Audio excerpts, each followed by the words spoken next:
नमस्कार मित्रांनो, viral Indian YouTube चॅनलवरती तुम्हा सर्वांचं पुन्हा एकदा मनापासून स्वागत। तर मित्रांनो, आज आपण या व्हिडिओमध्ये जाणून घेणार आहोत महिला महाराष्ट्र केसरीचा बहुमान मिळालेला श्रीगोंदा येथील भाग्यश्री फंड हिच्याबद्दल आणि तिच्या कुटुंबियाबद्दल थोडीशी माहिती।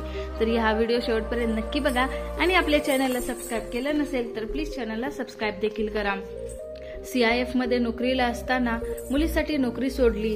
स्वतः कुस्तीपटू असताना परिस्थितीमुळे खेळात पुढे जाता आलं नाही। मात्र जमीन विकून मुलीसह इतर खेळाडूंचे भविष्य घडावे म्हणून क्रीडा संकुल उभं केलं। आज त्यांच्याच एका मुलीने महाराष्ट्र केसरी होण्याचा मान मिळवला आहे। कोल्हापूर येथे झालेल्या महिला महाराष्ट्र केसरी स्पर्धेत भाग्यश्री फंड हिने महिला महाराष्ट्र केसरीवर मोहर उमटवली आहे।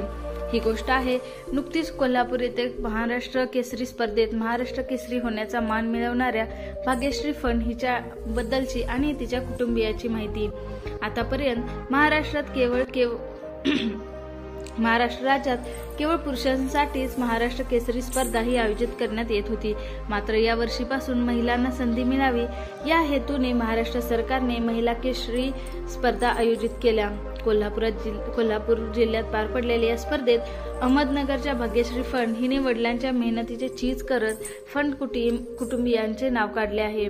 कोल्हापूर येथे झालेल्या महिला महाराष्ट्र केसरी कुस्ती स्पर्धेत महिला महाराष्ट्र केसरीचा बहुमान ही श्रीगोंदा येथील भाग्यश्री फंड हिने पटकावला।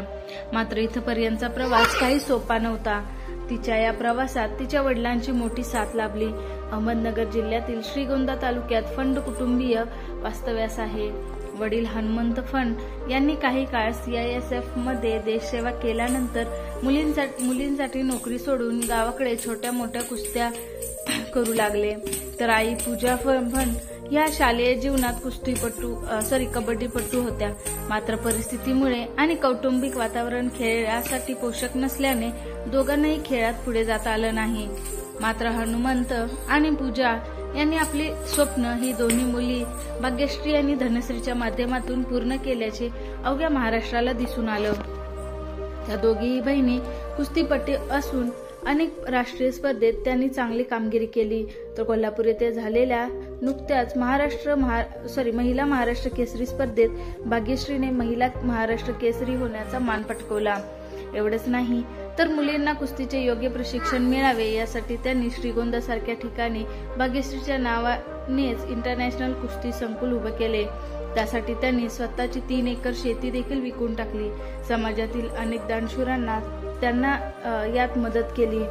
या कुस्ती संकुलात राज्यातील आणि राज्याबाहेरील 70 कुस्तीपटू प्रशिक्षण घेत आहेत। सकाळी 4 वाजल्यापासूनच या कुस्ती संकुलात भाग्यश्री धनश्री सोबत इतरही कुस्तीपटूंचा दिनक्रम सुरू होतो।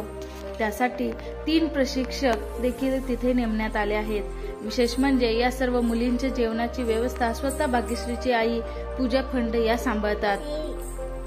कोल्हापूर येथे झालेली महिला महाराष्ट्र केसरी कुस्ती स्पर्धा ही अधिकृत आहे किंवा नाही यावरून बराच वाद झाला। राजकारण देखील रंगलं। मात्र अशा स्पर्धांमुळे मुलींच्या कुस्तीला सोन्याचा दिवस आला आहे।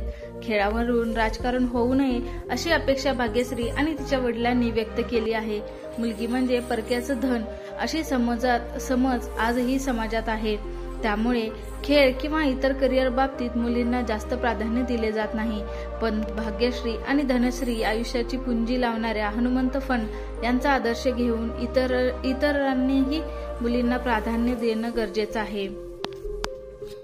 तर मित्रांनो, ही होती भाग्यश्री आणि धनश्री आणि नुकत्याच पार पडलेल्या कोल्हापुरातल्या महिला महाराष्ट्र केसरी स्पर्धेचे मान पटकावणाऱ्या मुलीबद्दलची थोडी माहिती। तुम्हाला हा व्हिडिओ कसा वाटला हे नक्की कमेंटमध्ये सांगा। तसेच आपल्या चॅनल सबस्क्राइब केलं नसेल तर प्लीज चॅनलला सबस्क्राइब देखील करा व अशाच इंटरेस्टिंग व्हिडिओसाठी व्हायरल इंडियनला व्हिजिट करा। धन्यवाद।